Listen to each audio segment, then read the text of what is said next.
Perkenalkan, saya Isra Madani. Saya tinggal di Hormada, sekarang sedang belajar di kelas 10 di NPK Madani.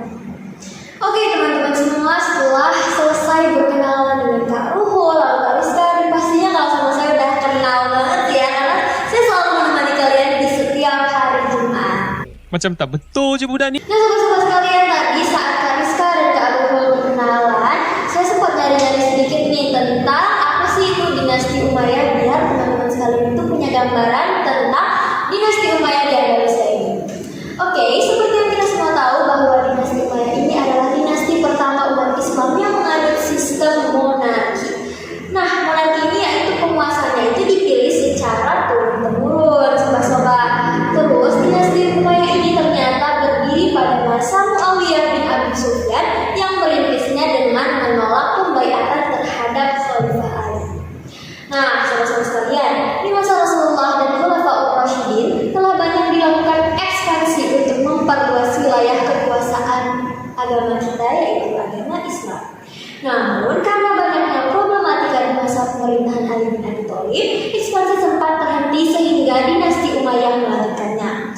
Dan dari catatan sejarah, ekspansi yang dilakukan oleh dinasti ini terjadi secara besar-besaran. Wilayah kekuasaannya mencapai Afghanistan, Afrika Utara, bahkan benua Eropa, tepatnya Andalusia.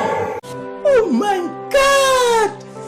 Wow. Nah sobat-sobat sekalian, setelah tadi saya memaparkan sedikit latar belakang mengenai dinasti Umayyah, dan sekarang pasti kalian udah makin penasaran banget gak sih tentang gimana sih kisah dinasti Umayyah di Andalusia itu. Dan langsung saja kita bakal tanyain itu semua tuh ke ahlinya, anak program keagamaan Kak Rizka dan Kak Ruhul. Pastinya udah belajar banyak banget dong tentang agama kita, ya nggak Kak Rizka dan Kak Ruhul? Nice. Oke, teman-teman semua, sebagai pertanyaan pembuka, saya akan bertanya nih sama Kak Ruhul dulu ya, tentang gimana sih awal munculnya dinasti Umayyah ini di Andalusia, Kak Ruhul? Jadi awal mula munculnya Islam di Indonesia adalah pada masa Khalifah Walid pertama dari daerah Umayyah pertama. Nah, dan mulai berkembang pada saat didirikannya Daulah Umayyah di Andalusia. Nah, dengan ditandai pembantaian massa terhadap anggota keluarga Umayyah. Meskipun juga ada salah satu seorang yang bebas dari melarikan diri dari kecaman tersebut, yakni Abdurrahman bin Muawiyah. Jadi Abdurrahman bin Muawiyah ini adalah cucu Hisham, yakni Khalifah ke-10 di Daulah Umayyah Damaskus. Nah, pada saat itu Abdurrahman masih berusia 22 tahun dan pada tahun 756 Masehi ia menyingkirkan musuh bin Albad Al-Rahman Al-Fihri. Nah, pada tahun 756 ia menghapus nama-nama Khalifah Abbasiyah di khutbah Jumat yang dilakukan sebelumnya oleh Gubernur Andalusia. Nah, Abdurrahman menganggap dirinya hanya sebagai amir karena pedangannya itu Khalifah hanya satu, tidak dapat dibagi-bagi.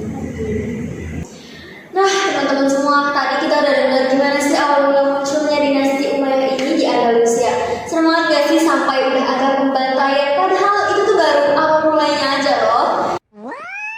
Oke guys, next langsung kita tanyain aja ke Kak Rizka tentang gimana sih keadaannya Andalusia ini sebelum kedatangan agama Islam, mulai dari kehidupan ataupun keadaan masyarakatnya. Apakah mereka ini hidup dengan makmur atau malah sebaliknya? Silakan Kak Rizka. Jadi Andalusia ini adalah bagian dari benua Eropa. Mereka itu pertama kali disebut sebagai Iberia, kemudian menjadi Asbania, Andalusia, hingga akhirnya Andalusia ketika umat Muslim menduduki wilayah tersebut. Nah, mereka ini saat itu terbagi menjadi beberapa negeri kecil, diduduki oleh beberapa suku bangsa seperti Iberia, Iberia, Romawi dan Yahudi. Nah, mereka dipimpin oleh penguasa kerajaan Gotik yang sudah berada di sana sejak abad ke-5. Namun di bawah kepemimpinan kerajaan Gotik ini mereka tidak hidup makmur. Mereka terpecah belah dan berantakan karena penguasa Gotik ini tidak toleran terhadap umat Yahudi. Sedangkan umat Yahudi itu adalah mayoritas yang dianggap oleh penduduknya. Mereka memaksa semua orang untuk dibaptis dan yang menolak itu akan dibunuh. Wow, serem ya? Politik yang tidak stabil itu membuat ekonomi mereka memburuk, dan itu yang membuat masyarakatnya gemar merampok, menjarah, bahkan berperang atas bangsa. Wah, seru juga ya. Nah, sobat-sobat di rumah, tadi Kak Rizka itu udah paparin ke kita semua tentang gimana sih keadaannya masyarakat di Andalusia itu sebelum agama kita yaitu agama Islam ini masuk. Sampai ada terjadinya perampokan dan lain-lain itu benar-benar gak masuk akal sih ya. Next, pertanyaan keduanya, Kak Rizka dan Kak Abu, boleh nggak sih kita diceritain mengenai proses penaklukannya Andalusia sama dinasti Umayyah? Kira-kira ada nggak sih tokoh-tokoh tertentu yang ada di balik kejadian ini? Silakan.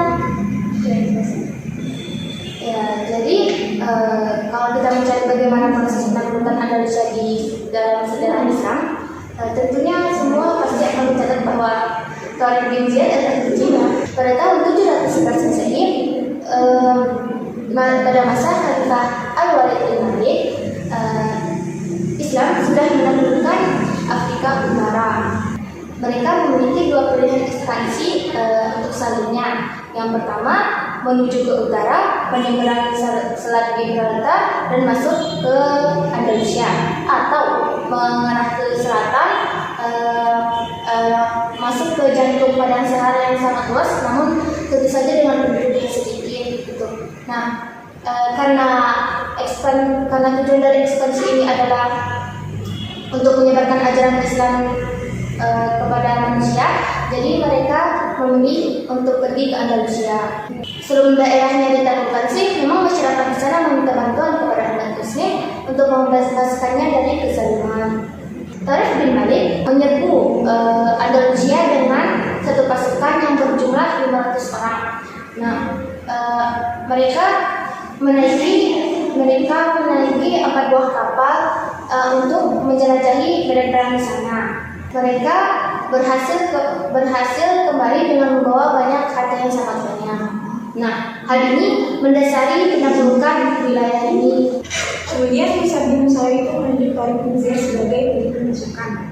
Ia ini membawa pasukan sebanyak 7 pasukan yang terdiri atas bangsa Barbar dan sebagian orang Arab yang dikirim oleh Khalifah Al-Walid. Mereka ini pergi dengan perahu-perahu dan mendarat di gunung yang bernama Jabal Tariq. Di sana mereka mempersiapkan diri untuk menyerbu Andalusia. Jadi pasukan Tariq bin Ziyad ini berhasil menaklukkan kota-kota pentingnya Andalusia seperti Cordoba dan Granada. Kemudian mereka bertemu dengan pasukan Raja Rodrik di Lembah Barbate, tepatnya di Bakah. Tapi pasukan mereka ini tidak seimbang. Jadi pasukan Tariq bin Ziyad ini hanya berdiri 7.000, walaupun sudah ditambah oleh 5.000 personil menjadi 12.000 kan. Tapi mereka melawan pasukan yang berjumlah 100.000. Itu banget sih ya. Kemudian di sana Tariq bin Ziyad membakar perahu-perahu penyeberangan. Kemudian dia juga berkhotbah untuk membakar semangat kaum muslimin. Hingga akhirnya Raja Rodrik berhasil terbunuh di pertempuran itu. Musa bin Musayyib juga terlibat dalam penaklukan tersebut. Ia dan pasukannya berhasil menaklukkan kota-kota penting seperti Sidonia, Armona, Merida, dan Sevilla. Kemudian bersama Tariq bin Ziyad, mereka berdua berhasil menaklukkan Toledo yang notabene adalah ibu kota Andalusia saat itu. Kota-kota penting yang mereka taklukkan terakhir kali adalah Saragossa dan Navarre. Nah, dengan ini berhasillah kaum muslimin menaklukkan seluruh semenanjung Andalusia. Oke sobat-sobat semua, tadi kita udah dengerin dari Kak Rukwa, aku dari Kak Rizka tentang gimana sih proses penaklukan Andalusia oleh dinasti Umayyah. Panjang banget nggak sih guys, itu baru proses penaklukannya aja loh. Yes. Terus keren banget gak sih kejadian-kejadian itu. Nah sobat-sobat di rumah, tapi ada gak sih yang sombong sama satu nama? Sudah dari tadi Kak Rizka, lalu Kak Rukwa menjelaskan itu, ada satu nama yang benar-benar berkali-kali banget disebutin. Itu dia sepenting itu ya. Dan namanya itu siapa yang melayaninya? Namanya adalah Tariq bin Ziyad. Oke, silakan Kak Rukwa boleh dijelaskan sedikit tentang latar belakangnya Tariq bin Ziyad. Nah, jadi Tariq bin Ziyad ini adalah seorang dari suku Baghdad yang tinggal di Maroko. Ayahnya adalah seorang budak. Dia lahir pada tahun 670 Masehi di saat Islam sedang gencar-gencarnya menaklukkan Afrika Utara. Nah, pada saat masa kanak-kanaknya, ia menyaksikan sendiri bagaimana pergolakan perang tersebut. Nah, sejak kecil ia sudah belajar membaca, menulis, menghafal Al-Quran dan hadis.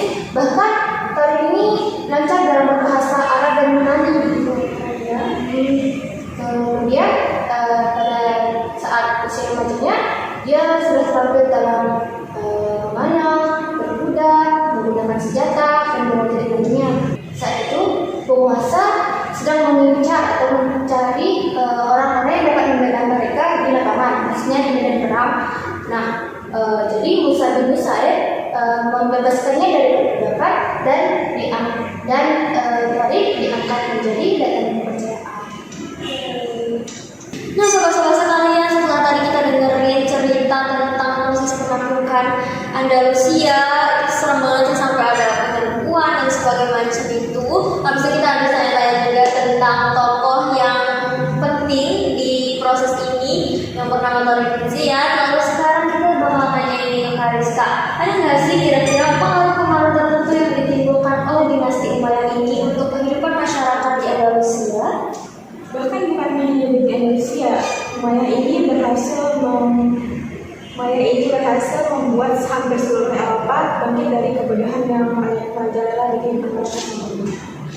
Melalui Universitas Islam sana, mereka belajar tentang keilmuan dan itu membuat teknologi mereka berkembang pesat dan membuat aspek-aspek kehidupan tertentu mereka menjadi semakin baik.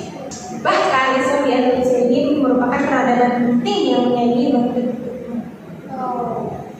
Jadi sobat-sobat yang ada di rumah, tadi setelah banyak banget pertanyaan yang kita tanyakan ke Kariska dan Kak Karul, sekarang pertanyaan kita udah ada di pertanyaan terakhir. Terima kasih, kita bakal bisa sama Kariska dan Kak Karul. Oke teman-teman, di pertanyaan terakhir ini sekaligus dari pertanyaan penutup, kita bakal tanya ini ke Kak Karul. Gimana sih akhirnya Islam di Andalusia itu akhir dari seluruh kejadian itu gimana ya Pak? Ternyata Islam di Andalusia akhirnya runtuh. Konflik umat Islam dengan Kristen adalah salah satu penyebab utamanya, karena Kristen tetap menganggap Islam sebagai penjajah, sehingga mereka terus berseteru. Kemudian didukung dengan adanya sistem peralihan kekuasaan yang tidak jelas, kemudian tidak adanya ideologi pemersatu dan ekonomi yang menurun. Ya teman-teman semua, ternyata kita sudah sampai di penghujung acara kita di Jumat ini. Sedih banget ya, kita bakal bisa sama Kak Rizka, lalu kita bakal bisa sama Kak Arun juga. Mungkin nanti kapan-kapan kita bakal undang lagi. Masya Allah banget, penjelasannya itu sangat mudah untuk saya cerna, dan pastinya penonton juga cepat cerna. Oke, gimana nih Kak Rizka dan Kak Arun kesannya datang ke podcast Sajadah, gimana nih perasaannya?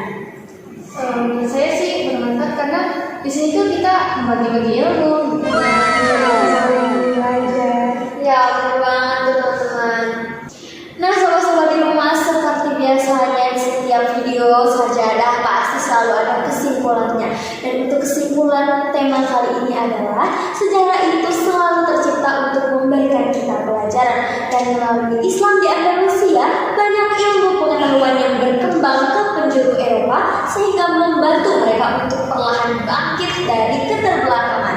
Dan hal ini pun bisa kita lihat hingga sekarang karena semua orang tahu bahwa hari ini itu Eropa adalah bangsa yang sangat maju dengan perkembangan teknologi yang tinggi. Selain itu juga kita diajarkan untuk selalu melibatkan diri kita dalam membangun peradaban dan meneladani semangat para tokoh yang sudah terlibat. Good job. Nah sobat-sobat di rumah, dari kesimpulan yang baru saja saya bacakan itu seperti memberitahu kalian semua bahwa acara ini akan segera berakhir ya. Terima kasih.